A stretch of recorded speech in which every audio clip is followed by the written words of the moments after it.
ভোটের সন্ধ্যাটায় মুষলধারে বৃষ্টি শুরু হলো। আর বৃষ্টি দেখলেই জানলার পাশে বসে বই পড়তে আমার দারুণ লাগে। ঠিক তখনই ছেলে এসে বলল, আজ যেহেতু বৃষ্টি হচ্ছে, চলো মা, রাতের ডিনারে খিচুড়ি বানিয়ে নাও। ব্যাস, সঙ্গে সঙ্গে ছেলে মেয়ের আবদারে খিচুড়ি প্রিপারেশন শুরু হয়ে গেল। বৃষ্টি মুখর সন্ধ্যায় একটু গান চালিয়ে নিয়ে রান্নাটা করে छुपी है पहले कभी ना ये धड़कन रुकी थी, तेरे बिना मेरी दुनिया अधूरी थी।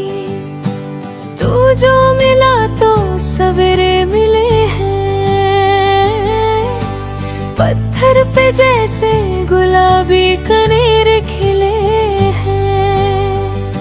मेरा हर लम्हा तेरे नाम कर दिया, इस दिल ने तुझ पे ही एतबार कर दिया।